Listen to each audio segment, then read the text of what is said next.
With such a wide variety of weapons to choose and pick from, it can be a bit difficult to know what's worth investing in and what's not.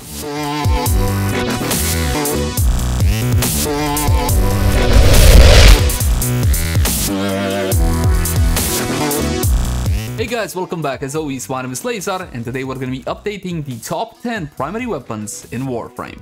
All of the weapons that you see on the list have been fully built and tested, and I have extensive and detailed build guides on all of them. All you gotta do is check the link in the description for each and every weapon. That said, all of them stand out from the crowd in one way or another. As in Warframe, things are often more complicated than XYZ is better than A, B, or C. At number 10, a living legend at this point, the best Eidolon hunter, the Rubico Prime. Once upon a time, you needed cookie cutter setups to get the most out of your hunts, but nowadays just a couple of volts will do the job just fine. And yes, it's true, you can kill Eidolons with a wet paper bag, if you throw it hard enough, but when it comes to reliability, ease of use and efficiency, there's nothing better than the Rubico Prime. 100% the way to go. But perhaps that mastery rank is a bit too high for you. In that case, look towards the normal version, as the two use the exact same build. A newcomer occupies the number 9 spot. We're talking about an absolute single target powerhouse, the Incarnon Boltor. On release, the Boltor Incarnon Genesis adapter was not received quite well, as players were looking forward to another area of effect weapon, but while the Incarnon Boltor may not have innate AoE capabilities, it does shred in single target performance and still vexes players to this day on which version to Incarnon. Should I go for the Prime? Should I go for the Telos? Which is better? In all actuality, there is very little between the two, and I'd argue it comes down to personal preference, or whichever you have handy. But if you have both of them, then go for the Prime. On the other hand, perhaps this is not disco enough for you. In that case, I'd recommend you look towards the Fenmore as an alternative. While it may not be getting the same attention as it once did, the Fenmore remains to this day an absolute beast of a weapon, and overlooking it would be a mistake. Next up, you thought it was dead? Don't be silly. The Kuva Brahma is alive and well, still blowing up targets to Kingdom Come. While the ammo and area of effect nerfs have heavily affected this once number 1 spot weapon, the Kuva Brahma is still fully capable of annihilating scores upon scores of enemies with its impressive explosions. We can't spam as much as we used to, but with ammo case and a better restraint, and the Kuva Brahma bears its explosive teeth once again, and still is quite the impressive area of effect weapon in 2023. Occupying the number 7 spot, we have an old school weapon given a new lease on life. We're talking about the Incarnon Paris. The Genesis adapter launch for this one propelled the Paris to new heights, whereas before nobody really cared about this traditional style bow, now it can stand toe-to-toe with any plasmor style of weapon, as its projectile can melt enemies with ease. Its counterpart, the Incarnon Dread, is capable of similar levels of performance, and while the edge goes to the Paris, I would simply use whatever is handy and forget about the small differences. As an alternative to these two, I would look into the Cinta. While it doesn't offer Incarnon level of performance, it does have one thing that the Incarnons do not, and that's a headshot multiplier.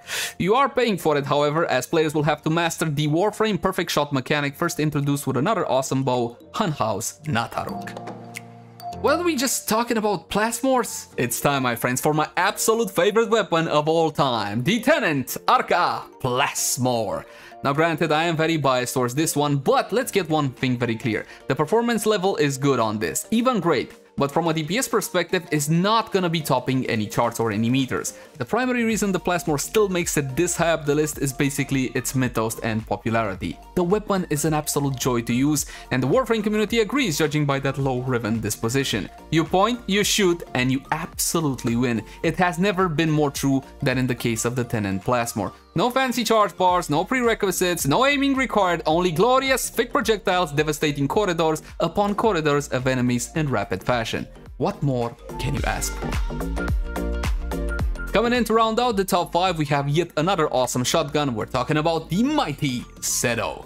I wonder what was going through the developer's mind when they were like, you know what, let's just strap a glaive on top of a shotgun, but you know what? It worked. This is an absolutely incredible weapon. It can easily prime its targets through the use of the secondary fire mode. Locks on, bounces between them, and then you're ready to absolutely annihilate them in a storm of pellets. Now granted, the whole two-step killing process for high-level targets may not be everybody's cup of tea, but if you enjoy this kind of gameplay style, you should also look at the Bubonico, which is the Seto's competitor. Essentially, the two kind of play in the same manner, but they do have their unique flair. Missing out the top 3 by just a hair, it's another old school type of weapon brought back into relevance by the Duviri Paradox update. This is the Incarnon Strun. In its normal form, the weapon is a heavy-hitting single-target monster, peppering its targets with tons of pellets. But if the situation gets a bit crowded, then Tenno can switch to Incarnon form and leverage 40 rapid-moving projectiles that detonate upon contact with only a 20% drop-off. These explosions hit like a bloody truck and can make quick work of a pack of enemies. Even going for headshots is advantageous, as the weapon retains its headshot multiplier. Holding the number 3 spot, it's the best beam weapon in the game, the Incarnon Torrid. In its normal form, the Torrid will be lobbing infested grenades that leave behind a noxious cloud. Charging the Incarnon bar has never been easier because this weapon does not require headshots. All you gotta do is make contact between said grenade and an enemy. While the noxious cloud does not count, it has never been easier to charge an Incarnon weapon. In Incarnon form, the Torrid goes full-on nuclear beam weapon with a massive 40-meter default range. Not only that, the beam also chains to additional targets, losing damage as it chains, very similarly to how the Amprax functions. The simplicity, effectiveness in both fire modes, current-driven disposition, ease of use, and tons of damage makes the Incarnon Torrid one of the most powerful weapons in the game, and it's a must in any Tenno's arsenal. But if you prefer a more shotgun approach, then you should also have a look at the Incarnon Bore, one of the more recent additions to the Incarnon lineup. Now, the Bore does not have the performance of the Torrid, but it functions in the same vein. We have reached the number 2 position, and this weapon is just insanity. That's right, we're talking about the Incarnon Bratton. The Bratton was one of those weapons that not a lot of Tenno cared about, so to see it rise from the overcrowded pool of mediocre weapons and become one of the best weapons in the game is hugely satisfying. In its normal form, it's your basic hit scan assault rifle, but as soon as you go Incarnon form, this weapon turns a 180. 200 glorious hit scan explosive bullets that can make quick work of enemies at any level, provided you have the right build, of course. It's not alone in its awesomeness though. The Incarnon Bursten keeps it company as the two function very similarly and offer similar performance. The Bursten has the advantage of a massive 600 bullet charge, but the drop-off is set to 100% instead of 20% and the damage is lower. While I personally prefer the Bratton, you will not be disappointed by either of these top-tier weapons. We have reached the end. Which weapon holds the top gun spot? Of course, it's gonna be the incredible Incarnon Latron. You know, Tenno used to make fun of this weapon. They used to call it the Latrine or the Latrine Prime. Things have changed, however, and the Incarnon Genesis adapter for the Latron was the one that spearheaded the Incarnon meta revolution, and I had full confidence in it when I called it the new meta. I was only dreading nerf.